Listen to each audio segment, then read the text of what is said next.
Holla ballers, and welcome back to Darkest Dungeon, where we are getting our heart ripped out and soul. Jesus, my name is Preacher, and we've been on a journey of playing Darkest Dungeon 1, full blind, picking it up along our merry way, and we're there, kind of.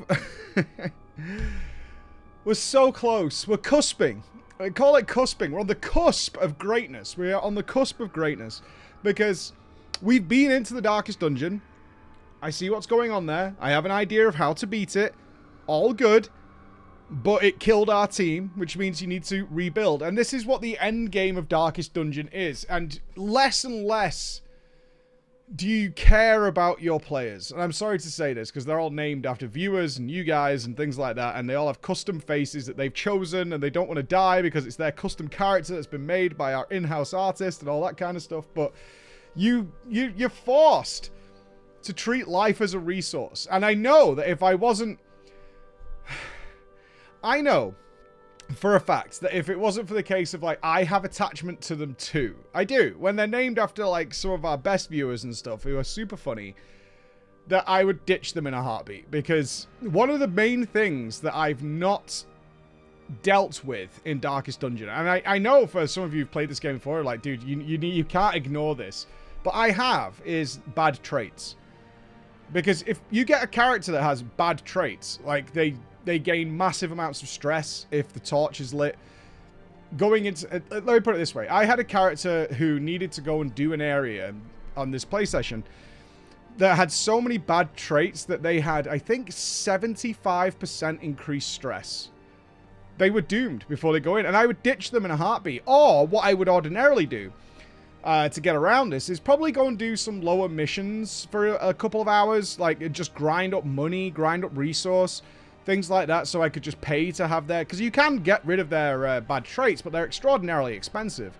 So I would go and do that and sort them out and do that, but it's always the awkwardness between a stream game and what you would do at home, right? It's bad content. It's boring. It's like, okay, guys, we're going to spend, like, the day just, like, farming money to fix traits up and do all that kind of stuff. And it's like, no, we need to go to the next boss. We need to go to the next boss. So you get the idea, right? You understand the perspective as a stream day of just farming is not particularly fun.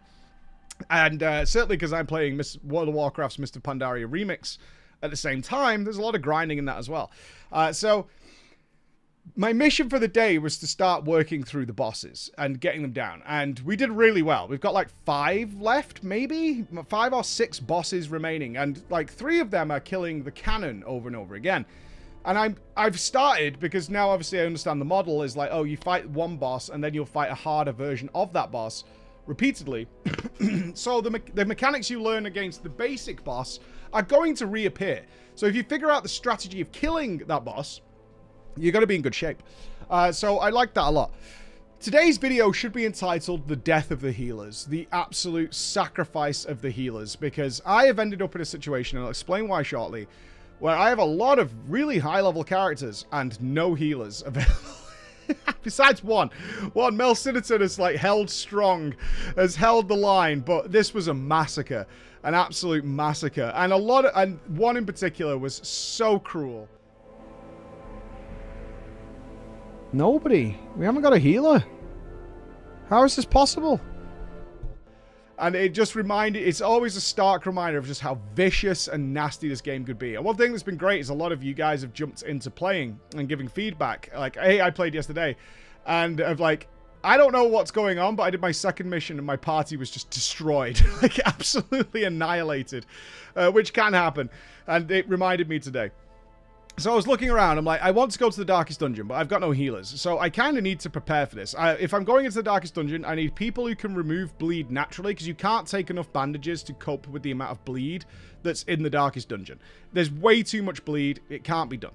So we need characters like Plague Bearers and a couple of people who can clean it off themselves, so we can just get rid of this bleed debuff, because it ticks for like 7 damage per stack for 4 rounds, right? It's like 28 damage if they hit once, and they get hit multiple times. So it'll be ticking for like 14 or 21 damage or whatever per round. They just die. So we need to get rid of the bleed debuff. I need someone doing that. Other than that, the boss isn't super difficult. You've just got to cope with the amount of damage it does. So I was like, right, what do we do here? And we had things like the Necromancer and the Gibbering Prophet and the Brigand to do. So the Brigand, I remembered, and I had my notes, it's like, okay, with the Brigand cannon, all we have to do is kill the Igniter, because he's the one who lights the cannon. And you have to kill him in one round, because if he gets one turn, he lights the cannon, it fires. Now, I'll say this, I have never had the cannon actually fire and do damage. It has fired a couple of times, but misfired, so it didn't do anything. So I think it gives you, like, a grace sometimes, or it's just a roll of the dice. It might be 50-50 or something like that, or it might be 25-75. But either way, it's never actually hit me when I've not been able to bring the guy down in one turn. And that happened this time as well, because I had it all set up where basically the cannon takes barely any damage. So I just had one guy whittling it down. The other adds in the fight don't particularly matter. And I was just like, right, I'll have my 2 ranged characters just batter the Igniter down. And most of them could just one-shot him, so he's not a big deal. But occasionally you just survive. You got low rolls on your damage, or it missed, or it dodged, or something like that, and you managed to get a shot off, it misfired. But either way, the Brigand went down again. I think I've got to kill that boss 2 more times now in higher difficulties. The Gibbering Prophet. I couldn't for the life of me remember what this boss did. I thought it was a new boss. I thought we had like killed an earlier boss several times and that was done, because you generally fight them 3 times. And the Gibbering Prophet was a new one. And then it goes in, it's like, this is the 3 out of 3. This is the final version. I'm like, I don't remember this boss at all. Because we fought so many bosses. I'm like, what is this thing? And I'm thinking, I'm like, I don't remember what this boss is. And I was like, was it the boss? And in my mind, I was like, I think it's the boss. And of course, my stream is not helping at all because they find it funny. The boss where there was an ad. But if you killed the ad, it spawned like a giant wall, which I now remember is the Darkest Dungeon boss. So I was like, that's got to be it, right? It's got to be that. And so I prepared for that. That's not what that boss is at all. It's actually the boss that puts walls, 3 layers of walls between it and the boss itself. And the boss goes into the last row. And I didn't bring anybody who could attack the last row.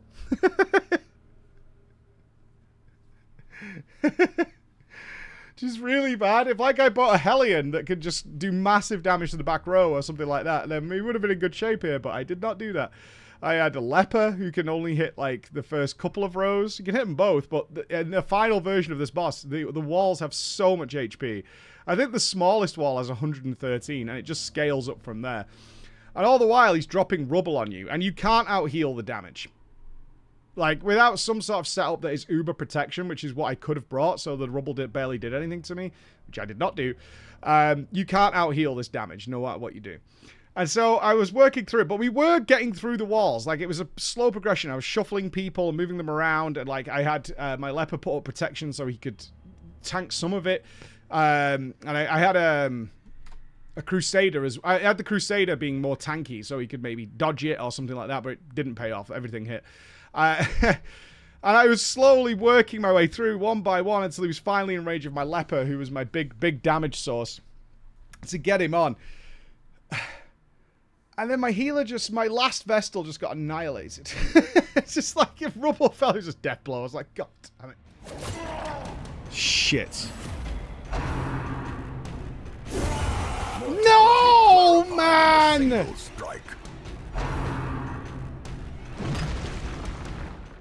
When it had like 20 health left, it was like the next hit would have killed it. I was like, oh God, okay, we've lost another like level 5 or level 6 healer. God damn it, another one dead. But then the Crow showed up. I have an overconfidence with the Crow because the last time I fought the Crow, I annihilated the Crow. Like, I crushed it in 2 turns or something. I massively smurfed the crap out of it because I remember that it's just got high amounts of dodge, but you fight in the first room, so you don't take any resources. So you just take massive amounts of DPS and batter it into the floor. So I did that again. I took, like, my Occultist that reduces the amount of dodge the target's got. I brought a Highwayman with stacked damage modifiers so he can lunge into it and just do, like... I've seen the Highwayman do a lunge of, like, 80+ damage. The boss has, like, 200. Everything missed. Everything. And... Yes, it's got high amounts of dodge, And yeah, I can look back and go, okay, next time I don't need to do massive damage. I just need to bring accuracy and overcome this dodge with accuracy and dodge down. But it like resisted the debuff. Everything that could have gone wrong. My highwayman missed lunge twice and was killed for his trouble. You can't abandon this mission either. Like, it was killed for his trouble. And I'm like, I just lost more characters. And it was like bleeding out. And I want to say, this was in the last 2 hours of the day. I had gone a long day of killing bosses, wiping them out, and been fine until the last 2 hours of the day. And it wasn't due to tiredness, really. Just the game being vicious. But none more so than the run that I'm about to tell you about. And the reappearance of the Shambler. And again, overconfidence is a slow and insidious killer. I needed money. So I was like, and there was a really, really good trinket for doing this dungeon. So in I go. The third room had the Shambler summon thing in it. And I was like, oh. It might have been later. Forgive my memory. I might have camped and had some buffs. And I'm like, I'm kind of in the best shape ever for this. And I know that the last time the Shambler killed me, it's because when it starts the fight, it shuffles your characters around. So I was like, wait a minute. I've got a team that isn't that restricted on where they are. So if I pre-shuffle them, they're obviously ideal spots for them to be in, but if I pre-shuffle them, all I know is if I leave them in the same position they started and they get shuffled, they'll definitely be wrong. But if I pre-shuffle them before I pull the Shambler, there's a reasonable chance some of the characters will end up in the right position, right? It's better than just starting in the set position. I was like, we've got no stress, we've got some buffs, and everyone's full health. And the team is pretty good at dealing with the Shambler. And I also know that the horror of fighting the Shambler isn't the Shambler itself, it's the ads. The two little worm boys. Because every turn they have, they boost their damage by 25%. And if you ignore these ads, by turn 3, they're doing 75% plus damage, and they're wiping your team out. So I was like, I've got pretty good management of ads. Overconfidence. Overconfidence. So I fought the Shambler. I beat the Shambler, but I came out rough. I came out rough. In a really, really bad way. And it was a mistake, because it was a long mission. And we stick to the code. Finish the mission. Oh, boy. Oh, I will say, through odds that should not have gone that way, and everybody watching, laughing at how stupid this situation was, we made it. And I was feeling good again.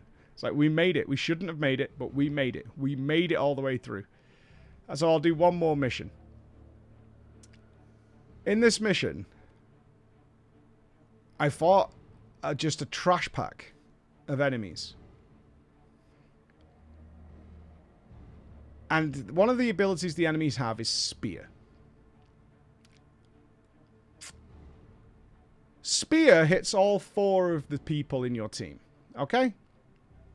And he speared me. My team was pretty much full health. And it went 6 damage, front guy. 5 damage, second guy. 7 damage, third guy. 20 damage on my healer. And this was a time when I was bleeding healers. And just immediately took that character to death's door. And then the next thing that happened, just death blowed him. Before I even took a turn. Just murdered my healer. And I was so annoyed. I was like, how is it possible? How is it possible that we were so strong and so good, and the game just went F you in particular and just battered him into the ground and left me lying, bleeding, crying, sore, you name it. And that was the end of my day. That's where it lied. I don't know what we do, because I've been dying to go to the Darkest Dungeon again for a whole day.